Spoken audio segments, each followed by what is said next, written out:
Կենտրոն հեռուստաընկերությունը և Drive Media-ն ներկայացնում են։ Ողջույն, կարծում եմ արդեն կռահեցիք որտեղ եմ գտնվում, իսկ իմ նպատակը մեկն է՝ լինել հմուտ և գրագետ վարորդ։ Իսկ դրա համար անհրաժեշտ է պարզապես այցելել X-Drive, սովորել, պարապել քննական հարցաշարերը և ձեռք բերել վարորդական իրավունք։ Այսօր էլ եկել եմ իմ հերթական դասին, որպեսզի միասին պարապենք թեստ 3-ը։ Ողջույն Իկեր Արտուր։ Ողջույն Սյուզան ջան։ Ինչպե՞ս եք։ Շնորհակալություն, դու ինչպե՞ս ես։ Շնորհակալ եմ, ես էլ եմ լավ։ Այսօր եկել եմ մեր հերթական դասին, թեստ 3-ը, արդեն սկսենք պարապել։ Քանի որ մեր հեռուստադիտողներն են շատ հետաքրքրված թեստերով,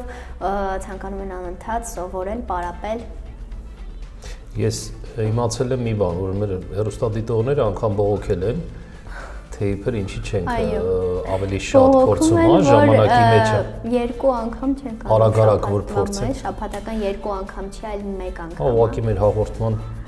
հաղորդման ֆորմատը ի սկզբանե այդպիսին է եղել, ուզում խոսքս ուղղել հեռուստադիտողին, շաբաթական 1 անգամ, շաբաթօրերը ժամը 5-ին հիմնական հաղորդումը։ Այդպես է եղել էլի ի սկզբանե։ Մի բան էլ մենք չենք ուզում ուղղակի արագ ճիշտ պատասխանները նշել եւ անցնել առաջ։ Ուզում ենք մաքսիմալ հնարավորինս բացատրել, որպեսզի բոլորի համար լինի շատ պարզ, շատ մատչելի։ Ավելի լավ դանդաղ լինի։ Իհարկե, որպեսզի հասկանան բացատրություններով։ Լինի, բացատրելը, սովորելը, քան արագ, շուշուտ հավարտին հասցնել ու ասել արեցինք։ Դե արի ժամանակ չվատնենք, միանգամից անցնենք մեր թեստ 3-ին։ Լավ։ Ոնց որ մենք միասին պայմանավորվել ենք նույն ձևով։ Հարցը կկարդանք, փորձենք հարցերին պատասխանել, մի փոքր մեծացնենք։ Ես կարդամ։ Փորձիր։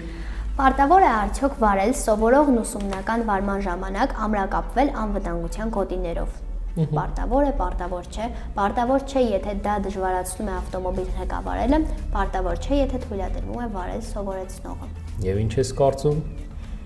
Սովորողն անվտանգության ամրագոտին գիտենք որ։ Պարտադիր է ինձ թվում։ Պարտադիր է իհարկե։ Ամեն պարագայում պարտադիր է։ Վարել սովորողը։ Պարտադիր չի ինքը, իմ կարծիքով սովորող չի, վարումը վարորդա։ Չմտածենք մենք սովորող ենք, վարորդական իրավունքի վկայական չունենք, մեզ վրա ակտ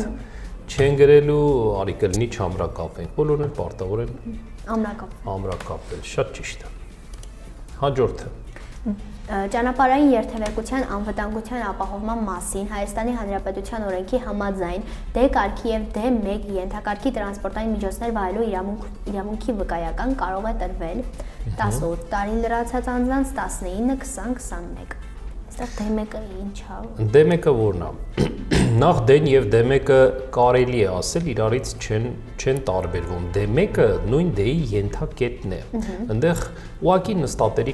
նստատեղերի քանակի հետ կապված տարբերություն գոյություն ունի։ Այնտեղ կա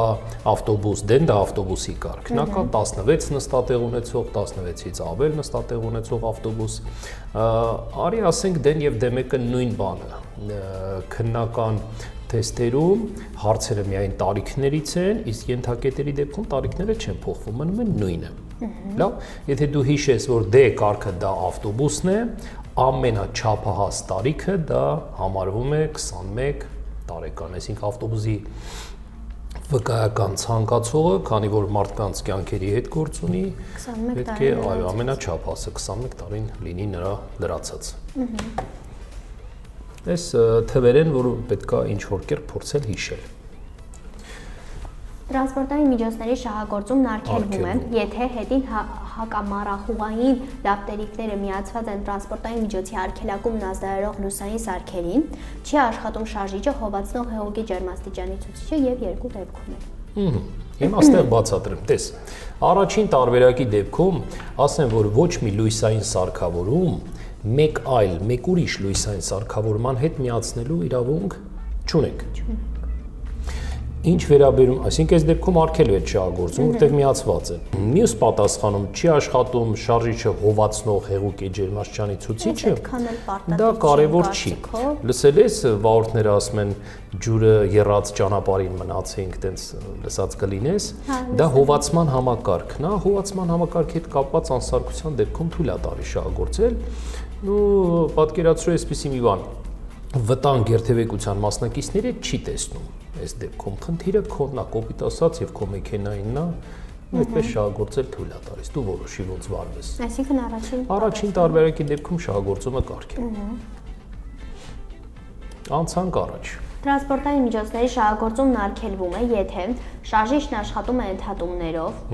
դողերն ունեն անվադողի հենքը, կորդը, մերկացնող տեղային վնասվածքներ, չեն աշխատում թեթև մարդատար ավտոմոբիլի սրահի ներքին լուսավորության սարքերը, թվարկած բոլոր դեպքերում։ Հիմա ստեղ բացատրեմ։ Առաջինի դեպքում թույլատրվում է շարժիչը, եթե աշխատում է ընդհատումներով։ Ընդհատումը պատկերացնում ես ոնց է, այն մեքենաներ կան, տեսել ես, որ մի տեսակ աշխատում են, որ ուզում է շարժիչը անջատվի, խոդը հանգի։ Այդպես թույլ է տալիս շահագործել։ Նորից վտանգ չի տեսնում։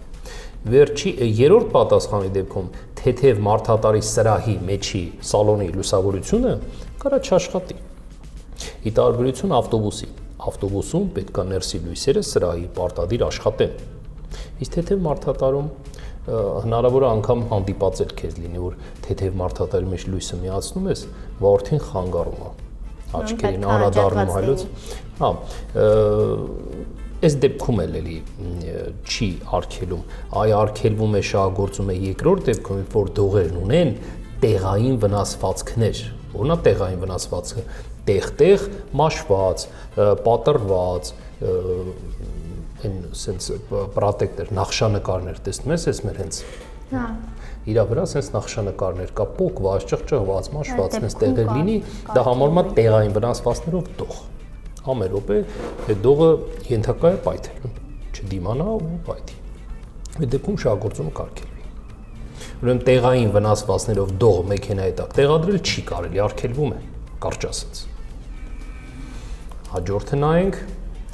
որ պատասխանում է ճիշտ նշված խաչմերուկի անցման հերթականությունը։ Կասես հերթականություն։ Միատ նայեմ նկարը։ Փորձիր։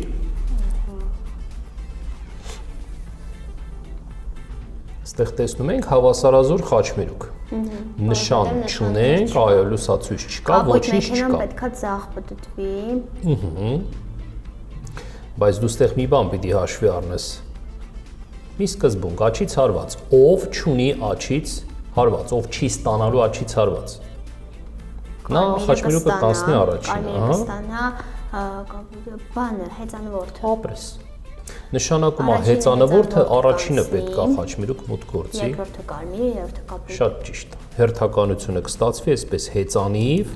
ավտոբուս, նոր վերջում թեթև մարդատար։ Շատ ճիշտ է։ Հաջորդն ենք նայում։ Խաչմերուկը երկրորդը կանցնի։ Ահա։ Մեկ նայեմ։ Փորձի։ Երկրորդը առաջինը չէ։ Աչից հարվածի սկզբունքն է, էլի այստեղ։ Ստեղ կան նշաններ։ Այդ սև հաստգիծը հիշում ենք, որ համարվում էր գլխավորը ձախի պտտվելու համար, այսինքն գլխավորը կապույտ մեքենայի համար գլխավոր ճանապարհն է։ Առաջինը ինքը կանցնի։ Ահա, ճիշտ է։ Երկրորդը։ Հիմա արդեն այս երկուսը իրար հետ հավասար պայմաններում են։ Այս երկուսը ասելով կարմիր մեքենան եւ տրամվայը։ Այ քանի որ երկուսն էլ հավասար պայմաններում են գտնվում, երկուսն էլ մուտք են գործում խաչմերուկ երկրորդականից։ Այս դեպքում հավասար պայմանների դեպքում տրամվային միշտ տալիս են կառավարություն։ Ուրեմն տրամվայը։ Կապ չունի արդեն առաջինը, թե երկրորդը, այսինքն աչը ձախը ստեղ էական չի։ Կանցնի հաջորդը գլխավորից հետո տրամվայը։ Իսկ հարցը ինչպես է անցնում, խաչմերուկը երկրորդով կանցնի, всё նշում ենք տրամվայը։ Անցնենք հաջորդ հարցի։ Ստեղ այս ճանապարհային նշանները մեզ ինչ են տեղեկացնում։ Չեմ հանդիպել, որ այն։ Չես հանդիպել, շատ լավ։ Հիմա ասում եմ, տես, ստեղ կա 3 կարմիր գիծ։ Մի փոքր առաջանում ենք, հանդիպում է 2 կարմիր գիծ։ Մի փոքր էլ որ առաջանանք, կհանդիպենք 1 կարմիր գծով տարբերակին։ Ուրեմն ինչ են մեզ հուշում տվյալ գծերը, որ մենք մոտենում ենք երկաթուղային գծանցին։ Ուղղակի ամեն մի կարմիր գիծը ամենաշատը պետք է համարել 100 մետր։ Ստացվում է ինչ, եթե 3 կարմիր գծի ենք հանդիպում, ուրեմն ամենաշատը 300 մետր է մնում, մինչև հասնենք երկաթ գծերին։ Մյուս գիծը 2 հատ է 200։ Ահա, մի գծի դեպքում արդեն այնտեղ 50-ից 100 մետր ամենաշատը։ Այս հասկացանք, շատ լավ։ Ինչ վերաբերում է ճանապարհային նշանին, եթե այս նշանը կլինի, սա նշանակում է, որ տվյալ երկաթուղային գծանցը, որին որ մոտենում ենք, ուղեփակոցով է։ Գիտենք ուղեփակոցը որն է։ Շլակը բանում լսած կնես, որ բացվում է, փակվում է, որ անցնեն տրանսպորտամիջոցները։ Ուրեմն 150-ից 300 մետր հետո մեզ հանդիպելու է ուղեփակոցով երկաթուղային գծած։ Հիմա գտնենք ճիշտ պատասխանը։ Ուղեփակոցով երկաթուղային գծանցին մոտենալու մասին է մեզ նախազգուշացնում, քանի որ սա նախազգուշացնող նշան է։ Ու այս դեպքում, երբ որ դու հասկանում ես, որ արդեն պիտի մոտենաս շատ քիչ տարածություն մնաց հասնես երկաթուղային գծանցին, ամենախելամիտ ողջամիտ տարբերակը կլինի արագության որոշակի նվազեցում։ Շատ լավ։ Որ նշաններն են թույլատրում կատարել հետադարձ։ Ահա, նշենք հետադարձ բառը։ Ան։ Նայ, այդ դեպքում թույլատրելի ուղղությունն է դեպի ձախ։ Եթե ձախ նշանով թույլ է տալիս, կարելի է կատարել նաև հետադարձ։ Այստեղ թույլատրվեց հետադարձը, ճիշտ է։ Հիմա քննարկենք B-ի տարբերակը։ Սա արգելող նշան է, որը արգելում է մեզ կատարել ձախ շրջադարձ։ Բայց բացի ձախից հետադարձ մնացած բոլոր ուղղություններով թույլ է տալիս երթևեկել, այդ թվում նաև հետադարձ։ Ստացվում է, որ այս նշանն էլ է թույլատրում մեզ կատարել հետադարձ։ Բայց գն թույլ չի տալիս, չէ՞։ Արի իմանանք վերջի նշանը գն։ Այս նշանը մեզ ինչ է տեղեկացնում, ինչ է ասում։ Որ հատվողությամբ շատ ճիշտ է, հատվողությամբ միակողմանի է։ Ստացվում է, որ այս նշանի դեպքում ձախ չի կարելի, քանի որ ձախը միակողմանի է։ Բայց հետադարձ չի արգելում, հետադարձ թույլ է տալիս։ Այսինքն բոլորը ստացվեց, որ այս նշաններից ոչ մեկն էլ մեզ հետադարձ կատարել չի արգելում, թույլատրում են։ Բոլորի դեպքում էլ հետադարձ ռուսերեն արի ասենք լավ, որտեղ շատ հանդիպում ապրես, ռազմավարոտ կարելի է կատարել։ Փորձենք հիշել։ Եթե մոռան ասել ոչինչ, սարսափելի ոչինչ չկա, քանի որ մենք պարապում ենք։ Հետագայում էլ ընթացքում ինչ որ հարցեր կառաջանան, եթե մոռացել ես, չես հիշում, շփոթվում ես մեկ ուրիշ հարցի հետ, այդ հարցերը կարելի է սկրինշոտ անել, պահել ու ինձ ցույց տալ, ես նորից կկրկնել։ Նեղվելու կարիք չկա։ Անցանք հաջորդին։ Նշված գոտիով, սա նշված գոտի, երթևեկելիս թույլատրում է երթևեկությունը ինչ ուղղությամբ։ Միայն ձախ։ Ահա, հիշիր, յուրաքանչյուր խաչմերուկում, որտեղ կա թույլատրելի ուղղություն դեպի ձախ, կարելի է կատարել նաև հետադարձ։ Հա, հետադարձ։ Հիմա ստեղ նշված գոտիով երթևեկելիս թույլատրում է երթևեկությունը միայն ձախ։ Ձախ եւ հետադարձ։ Ապրես, եթե ձախ, եթե նշենք միայն ձախ, կստացվի, որ հետադարձը չի թույլատրում, բայց հետադարձ թույլատրվում։ Բայց հետադարձ կարելի է, ձախ ու հետադարձ։ Ձախ եւ հակառակ ուղղություն։ Հաջորդը պարտավոր է արդյոք, սկսեցի ես կարդալ, զգացիր դու եք կարդում, հետո ես։ Պարտադիր է արդյոք օրվա լուսավոր ժամերին լապտերների մոտակա լույսը միացված լինի հատուկ առանձնացված գոտիով հիմնական հոսքին հանդիպակաց երթևեկող ընդհանուր օգտագործման տրանսպորտային միջոցների վրա։ Պարտադիր է, պարտադիր չէ։ Արի ստեղ մի բան ասեմ,